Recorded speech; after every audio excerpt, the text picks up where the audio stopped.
So Katie and I are really excited to have I think this is, Katie, our first ever wife and husband and wife conversation. Hopefully not the last. And John was joking before we got started, like, hopefully not their last conversation. So hopefully this conversation won't end the marriage. I have to say that I'm a huge fan of both Dana and John, who are at University of Chicago, where they don't have any light bulbs. And I was reading, Dana, in a little interview that you gave, this quote: "John courted me with spreadsheets and hypotheses," which I thought was pretty funny. And John, of course, we know as an economist. Dana is a pediatric neurosurgeon by training, yes? Although now I think it's hard to define you, Dana. Do I have that right? Cochlear implant surgeon, pretty close to the brain, but I try to avoid the brain. Oh, but yes. Cochlear, the ear. Yeah, that's actually probably pretty important. And I think what unites this unusual spousal team, and which is going to be, part of our conversation today, and I'm about to turn the mic over to Dana to interview John about the insights in his truly fantastic book, which I read cover to cover and then reread, is the possibility of using science and behavioral science in particular to make the world a better place. So thanks, John, for being here. Thanks, Dana. Katie will reappear at the end of this session, and look forward to this conversation. Thanks so much for having us. Yes, absolutely, Angela and Katie, thanks so much. And thanks everyone for attending today. So this should be fun. That was a great introduction. So John, maybe give us just a 5-minute academic background of your book. And you can even pull in a little bit of the personal if you want. That was not the question that we were supposed to start with, honey, but I'll go there. So the academic roots actually run pretty deep. The wisdom from John Stuart Mill all the way up to McDougall, to Brunswick, to Campbell and Stanley. I'm sure there are people on here who have made deep insights in the area of external validity: George Lowenstein, Colin Kammerer, others. Within economics, Vernon Smith and Charlie Plott and others. And what the book tries to do is carve out, what did we learn from those scholars, add some economic modeling, and look at the market for ideas and how we should think about scaling those ideas. And what that academic background led to was a series of, say, a dozen academic papers. And then I thought the job was pretty much done. There are academic papers on scaling, and I felt this was a good second half of my career. The first half, use the world as my lab, use field experiments to learn about the real world and how we can change it. And then you go to the next project, where in this case, it was more along the lines of, let's figure out how to take those ideas, which we find are good in the Petri dish, and scale them up. So now comes the personal side. There would have never been a book had it not been for you, as you know. When you're married to an alpha, when you have an alpha partner, she insisted that I write a popular book that draws upon our academic work and draws upon some of my past experiences. So my past experiences included a baseball card trader or baseball card dealer in the late 80s and early 90s. That's where I got my start, actually. That's where I learned a lot of economics, and when I was doing a lot of early field experiments. And then that thread of how to scale those insights, I was also faced with in the White House. And I was an advisor to the president about 20 years ago now. And I did that for a few years. And then more recently, I was a chief economist at Uber for 2 years. And now I've been the chief economist at Lyft for 4 years. And when my partner insists you should do this book, and it ties into a lot of what I have lived, I said, let's give it a go. Let's write about the voltage effect, and let's write about the science of scaling. No, I love that. We both believe that science is not just for the ivory tower, it's for all of us. but why did you call it the voltage effect? Although I do like how your title looks on the book behind your head. Yeah, that's actually not a real book. It's just a picture. So it's not a giant book that's ready to fall on top of me, although maybe some people wish it would.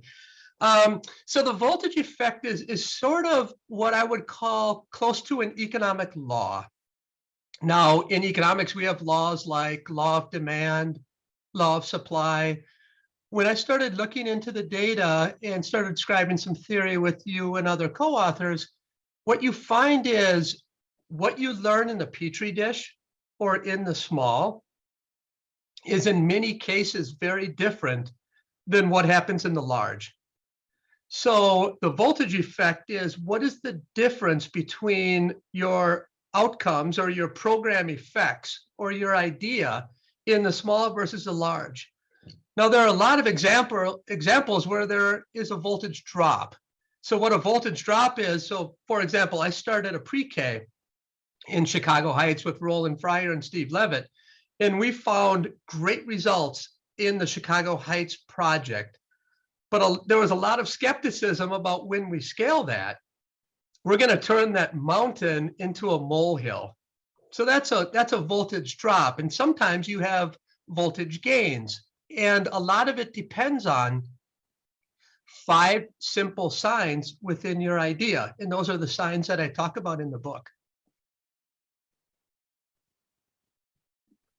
Let's dig a little bit deeper about the 5 signs, because let's face it, the science of scaling is a complex thing. Can you tell us a little bit more? And it feels like the third one really packs a big punch. I'd love to know. No, that's right. That's right. So I won't unpack all 5. Let's talk about the third one. And the first point to make is when I started working in this area, there was a lot of language in the business world about fake it till you make it, throw spaghetti against the wall and whatever sticks, cook it, move fast and break things. It was really art. And what I felt that we were able to do is add science, in particular economic science. And vital sign number 3 is really nice example, because here it's really what I call horizontal scaling meets vertical scaling. So what I mean by that is when you have a result in one specific market, you might want to horizontally scale that to other unique or differentiated markets. And you have some features that you have to think about within that idea to be confident that you can horizontally scale. Now, on the other hand, vertical scaling is scaling up. So I have a great result in Chicago, wherein maybe I had to hire 30 teachers for my early childhood program. What will happen if you have to hire 30,000 teachers from the same input market? That's what I refer to as vertical scaling. So in the end, when you want to scale an idea, you have to think about what are the unique or non-negotiable inputs, and are you hiring them from unique input markets, or are they the same input market? That really matters a lot when you talk about the vitality of your idea. I'm sorry. No, that's great. You know, another the vital sign that I really find interesting is spillover. I don't think we think about it a lot, and the stories around it, I think were really super interesting from an economic and a psychology standpoint. Can you talk a little bit about that and some of the cool Uber stories that you have? Sure. So that's vital sign number 4, and that's understand spillovers. Now, spillovers are really multidimensional. So I talk about 4 different kinds of spillovers in this chapter, or in these chapters in the book. And it really starts with something that Sam Peltzman talked about back in the 60s. It's come to be known as the Peltzman effect. And this effect was after the federal government made seatbelts mandatory in motor vehicles. Guess what happened? People started to drive more aggressively. So they undid some of the good stuff that the federal government was trying to do in terms of lowering mortality rates in motor vehicles. That's one kind of spillover. I talk about several. Now, on the other end of that extreme, is something that economists call general equilibrium effects. And that's, you need to take account of your idea, not only in the Peltzman sense, but also through the lens of the market in a new equilibrium. So the example that I used there actually happened back at Uber. And this would have been something like January 27th of 2017. There is an immigration executive order that's put out by President Trump. And people, I don't know if anyone remembers on this call, but people went nuts.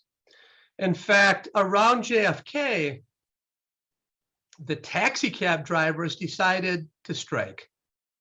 And whenever something like that happened, Uber turns off surge because they don't want to look like they're price gouging and they're trying to take surplus.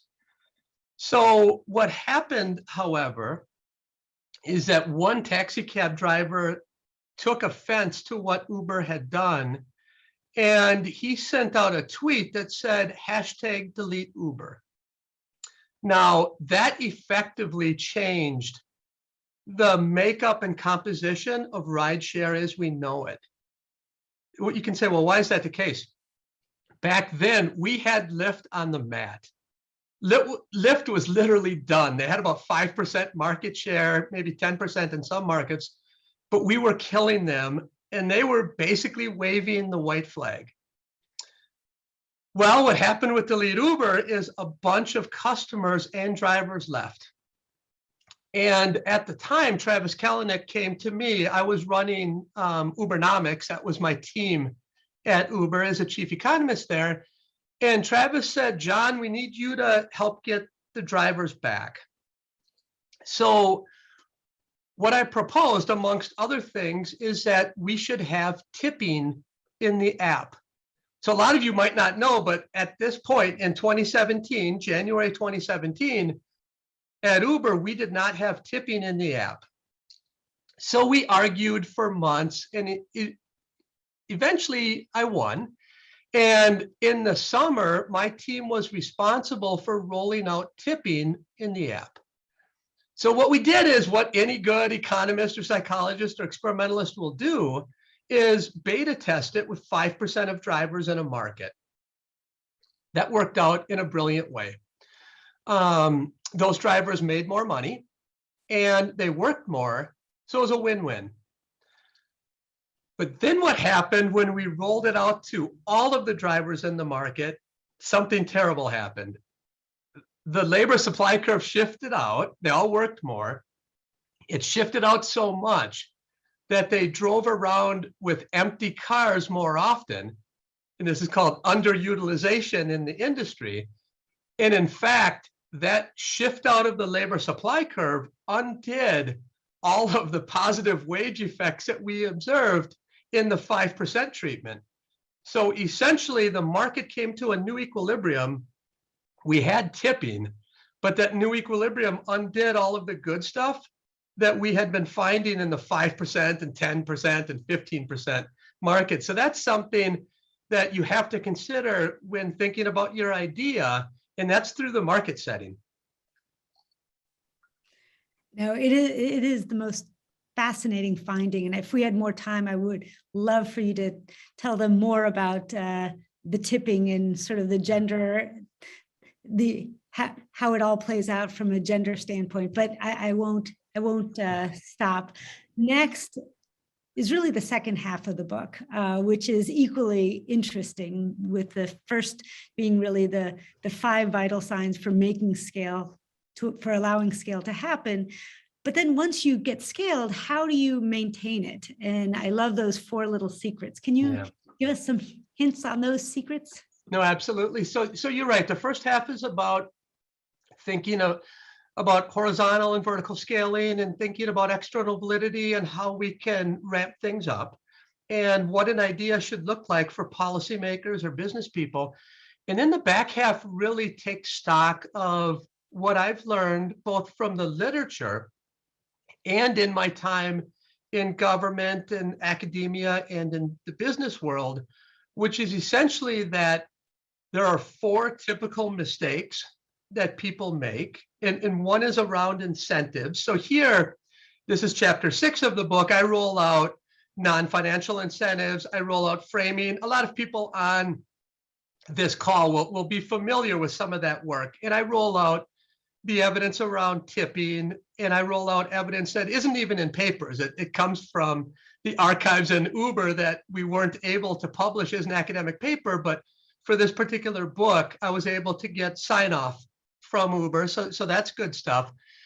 And then from there, in talking about incentives, I then go to marginal thinking. And we all learn that in Econ 101. But what we don't learn is how to apply marginal thinking in the real world.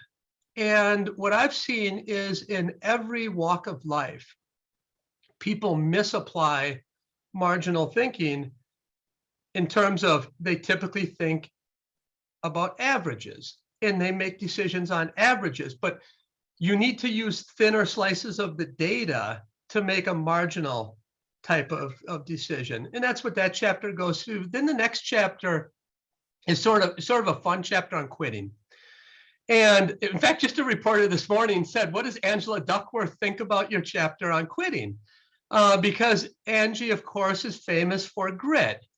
And I said, look, Angela must agree that grit is great, but that grit should be along dimensions that make sense. If you're not willing to quit or pivot or call an audible in your life, that's misplaced grit. So that chapter talks about the science, thanks, Angela, the science of quitting. And there are some scientific facts that we don't quit early enough. And there are good psychological reasons for that. In particular, society and social norms tell us that quitting is bad. So if we wouldn't have called it quitting, we would have called it an audible or pivoting, we'd do more of it. The other part of it is that we tend to neglect opportunity cost of time. And this is a real problem because we tend just to think about our current situation and we don't take stock of how our opportunity set changes. And you can see that in data when people say, I moved because my boss doesn't appreciate me, or I moved because I got cross with a coworker. You should have just as often in the data, I moved because there's a better opportunity. I loved my current job, but there was a better opportunity and that lured me away. You get very little of that, whether it's a job, whether it's an apartment, whether it's a relationship, heaven forbid with Dana. But the fact that winners quit is something that I think is that we can install in every part of our lives. And then the last chapter there, the fourth little secret is how to build a good culture. And all of you know, as I just mentioned, I lived through the Uber rotten culture days.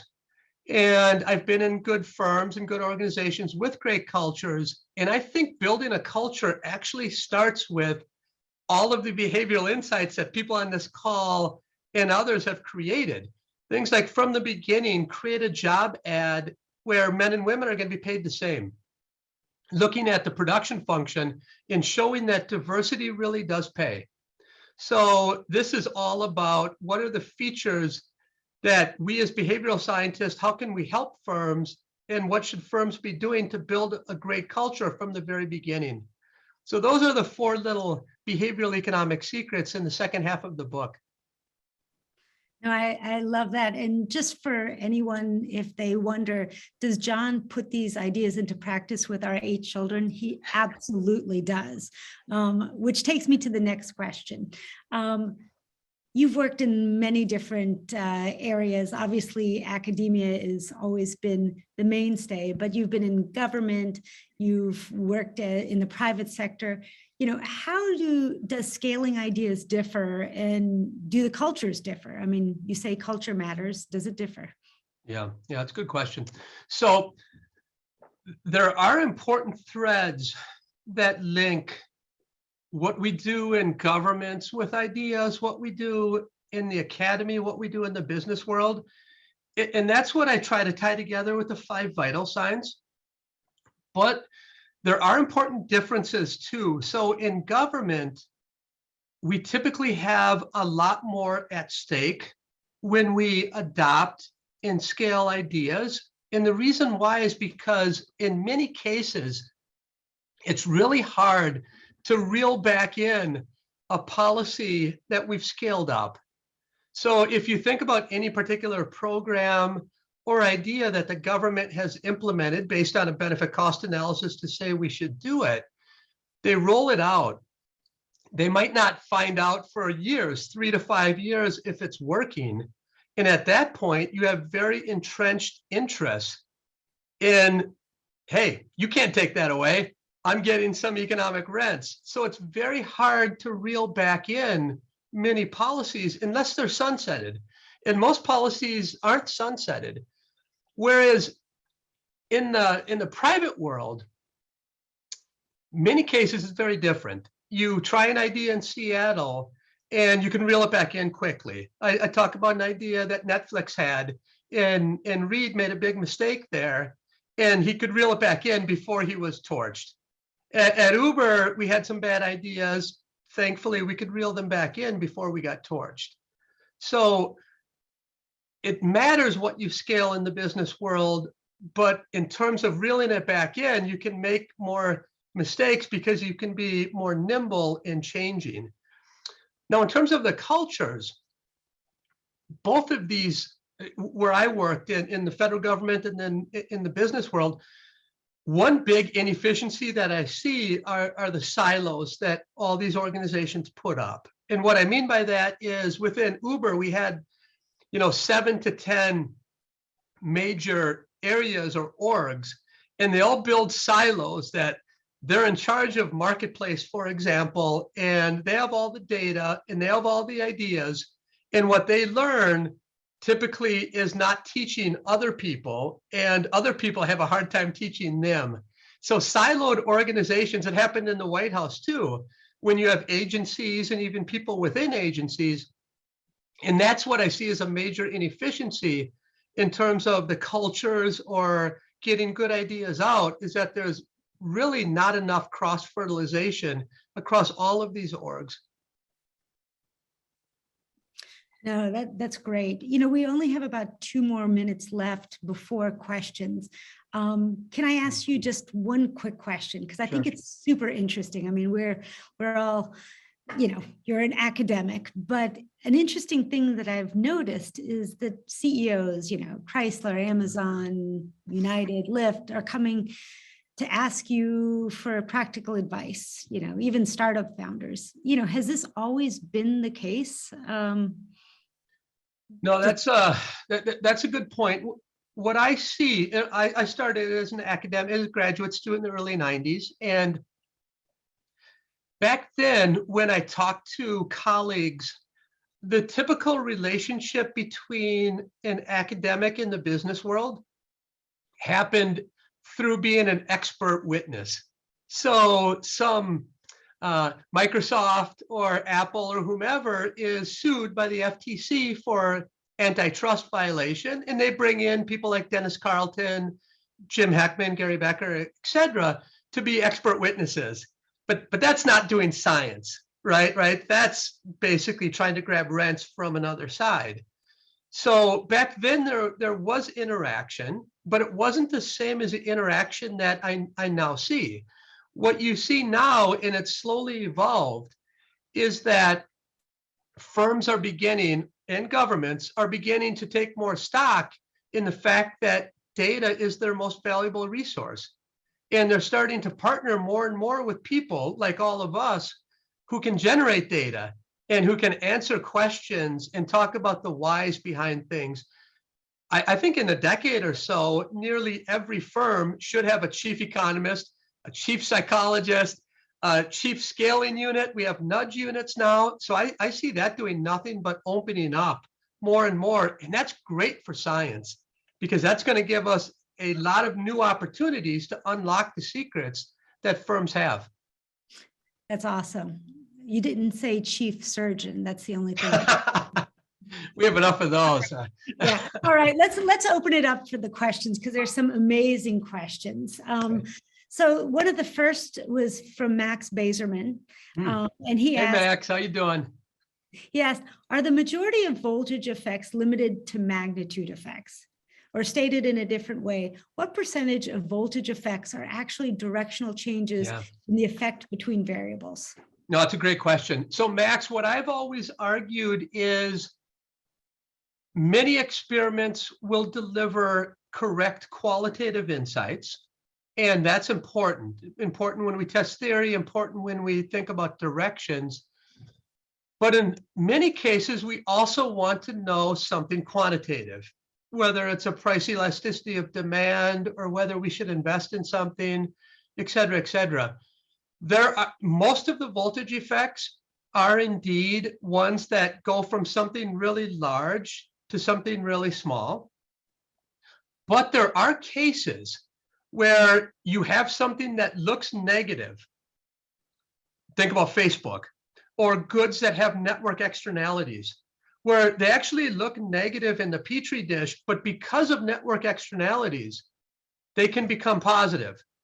Now, you also have cases where you have economies of scale. So vital sign number 5 talks about the supply side of scaling, and vital signs 1, 2, 3, and 4 are the demand side or the benefit side. But vital sign number 5 talks about the supply side, because we should always worry about both benefits and costs. And there are a lot of examples where it doesn't look good for this idea or this program until you reap economies of scale. And after you reap economies of scale, then it does flip like that. So that's going a little bit different than I'm in the lab, I find that A is better than B. Do I think A is going to be better than B in other settings? Most of the time in the simple situation, what I find is it is. That's comforting. But when you add economics and add both sides of the market and add equilibrium, there are a lot more of those cases that actually flip. And those are the interesting cases in terms of what we want to scale and what ideas are going to work and which ones won't. But it's a good question, Max. Thanks. Wonderful. All right, next question. I think I'm pronouncing the name. Eamon Colvin asks, are there any notable differences between scaling good scientific ideas versus good business ideas? I like that. Yeah, it's a good question. A lot of times I hope that a lot of the good business ideas are coming from science and coming from us. The big thing that I will note is that the knowledge creation market in science, so that's where we started. We said, let's model the knowledge creation market and talk about what are the incentives that academics face. And our objective function that we wrote down is you want to maximize let's say 2 components of your objective function, which is I want to create results that are replicable. That's component 1. But I also want to create results that have large treatment effects. So I get in good journals, et cetera, et cetera. Now, those incentives, you can see right away that if you don't have all of your weight on replication, the scientific knowledge creation market is going to reveal a result that simply will have a voltage drop, all else equal. Now, when you go to the business world, you don't have that exact same thing going on, but you have something very familiar going on, that if you have an idea, you tend to test it yourself, and then you tend to ship it, and then you get incentives back for it. So in a way, they're the same variables, but they end up essentially leading to the same types of problems, and that's the incentive problem that we face. So by and large, scientific, in terms of scaling humans and human results, are very similar in many regards, what we do in the lab or in a field experiment versus what's happening at Lyft and Uber. And I work a little bit with Walmart as well, and United, et cetera. It is the same machinery that you're rolling out, and a lot of the same insights cross. And I think you'll see that in the book. I try to bring insights from all of those areas to show how there are deep parallels. Go ahead, Danes. Perfect. So I'm sort of bringing two questions together. A few people have questions about government putting ideas into practice. Specifically, David Karp asked if you could talk about governments focusing on the last dollar spent to deliver more services to citizens. And Taka Nishimura asked whether the voltage effect has impacted some failed attempts to reform education. Yeah, these are two great questions. So let's talk about the first. So I think a first point about government taking up our ideas, when you look at it, we're on the wrong side of this, right? We have a wealth of ideas and programs that we as academics have shown actually work. And then you get put in the political grinder, and you have political will, and you have arguments there about what exactly should we scale. Now, I think part of the reason why we are not listened to as much as we should be is because there are a lot of cases where we sell ideas that should never be sold. These are ideas that either they don't have voltage, or it works for a really small slice of the population, and we're selling it as something that is going to have great impact. And then policymakers roll it out, and if they have a way to test it, it just doesn't work. And then we're stuck with a turkey for a policy. Now, I think in that world, we begin to develop a lot bigger seat at the table if we can say, look, we tested it once in an efficacy test, we kicked the tires, and we did some policy-based evidence, which what I mean by that is bring back the constraints at scale to the Petri dish and do some causal moderation. And when you explore that causal moderation, do it in a way that you're testing, will this thing actually scale? I think when we can have a lot more confidence in saying, look, I'm using science not only to figure out if the program works, but I'm using science to show you that this will scale. In the past, it's been pearls before swine, right? So the pearls are, you get to be innovative and produce a great program, and then you go on and produce another program, and then the swine is implementing and scaling it. That can't be. It can't be, because then we leave too many pearls on the sideline. That swine really is like a diamond, because that's how we turn great ideas in the Petri dish into great ideas that affect the world. Now, in terms of early childhood and education, really one of the reasons I got involved in scaling is because when we started our early childhood program in Chicago Heights with 3, 4, and 5-year-olds back in 2008, we ended up getting some great results. And by 2014, I wanted our program to scale. And policymakers told me, look, John, that's great, but we don't think it will scale. And I said, why? And they said, it doesn't have the silver bullet. And I said, well, what is a silver bullet, and where can I buy a dozen of them? And they said, well, we just don't know it, but the implementation scientists tell us that it's fidelity, but we're just not sure. So at that point is when we really rolled up our sleeves and started to explore, A, are they right? And they were right. There's a voltage effect in a lot of cases. But B, you can put science around that. In an early childhood, you have two very different types of scaling exercises. One is, it worked in Chicago Heights. Can it work in Dayton? Can it work in New York? The other one is, it worked in Chicago Heights, which is a suburb of Chicago. And now can I sprinkle it all throughout Chicago and scale in the same input market? And I think the education and early education, post-secondary, whatever, in many cases, a key non-negotiable or a key input to your idea will be humans. And what the data keep teaching me is that humans don't scale. So if your idea is relying on a unique human, won't work at scale. You need to go back to the Petri dish and develop something new that will work with the humans who you can hire. And that chapter, I title it, is it the chef or is it the ingredients? Because they're just great examples about restaurants that try to scale, and they will fail if the initial secret sauce was the chef.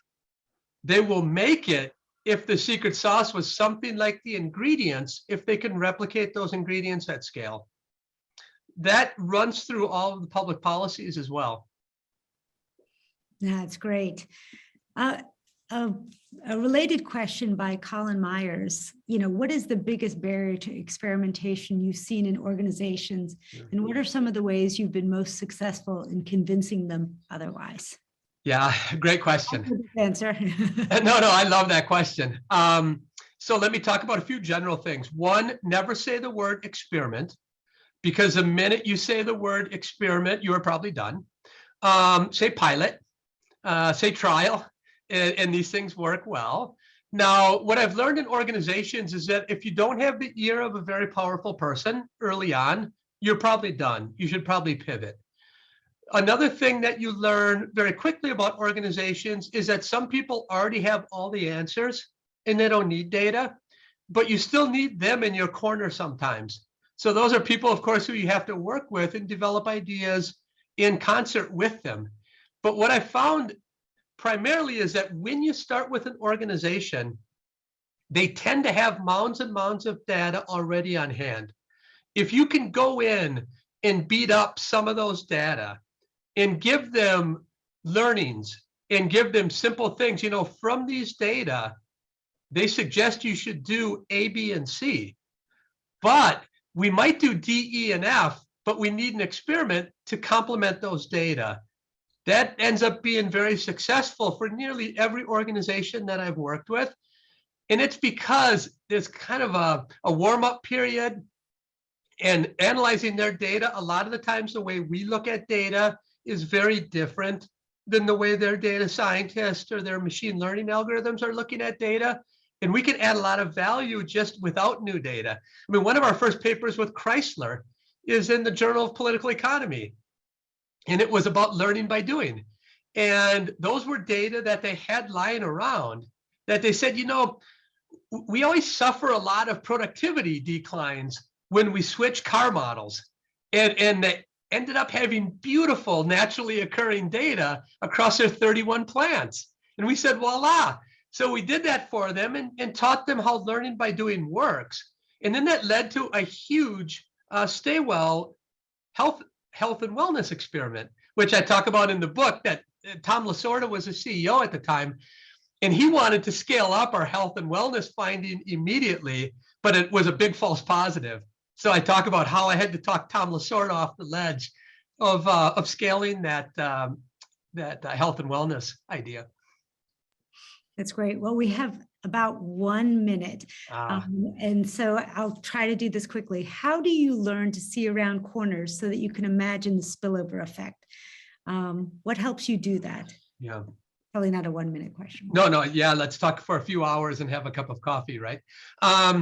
No, I think a little bit of it is experience. I think part of it is you'll see all of my experience in this book. And I think nearly every time, I think 99.99% of the scaling issues are in the 5 vital signs. And if you look at those 5 vital signs and do a pre-op about what does my idea have in terms of these features, I think you're going to get a long way down the path of whether your idea or program is scalable. Now, what they'll also tell you is that if there's a flaw or two, that's okay if you still want to scale it. My dad is a trucker. My grandpa was a trucker. My brother is a trucker. Right? One man, one truck, one good life. They understand their secret sauce is the Augies. They're all named Augie. So scaling won't work for them. That's okay. So you don't invest in the idea like it's one that can scale. If it has 2 or 3 flaws, that's fine. You can still scale that and change the world. But the idea is maybe change a few features of your program or your idea, and then maybe you can capture and change the world to a greater degree than if you wouldn't have pivoted. That's what I hope the book helps people with, is thinking through ideas in terms of scalability. It's perfect. Well, we are at time. It goes so fast. It could go especially fast. with amazing questions and so much fascinating research to back up all of your answers. John, thank you. First, I should just say thank you for all you do for our field. You have, inspired so many people to do incredibly exciting research. You've inspired so many companies to change the way that they operate. And it's just really exciting to all of us that you have this fabulous book out there so that a broader audience can appreciate and learn from all your brilliant ideas. So thank you for the work you do. And thank you to you and Dana for coming and joining our authors event at BCFG and enlightening everyone about your book. Katie, thanks so much. Feelings are mutual. Really appreciate your friendship and now your co-authorship coming up soon with Walmart. And thanks so much, everyone, for arriving today. We're very grateful. And I have one last announcement to make just for folks who are looking forward to a next event. We hope you will join us for our next gathering, which will be actually, it's a ways off. It's on Friday, April 29th at noon Eastern. And we'll be talking to Dilip Soman of the University of Toronto and Nina Mazar of Boston University, who are co-editors of a forthcoming book called Behavioral Science in the Wild. I think, John, you will like this one too. So Absolutely. hope to see you both there. I hope to see everyone there. And thank you again for a fabulous conversation. Katie and Angela, thank you. Thanks, everyone. Have a great day. Have a great weekend. Be safe. Bye-bye. Bye-bye.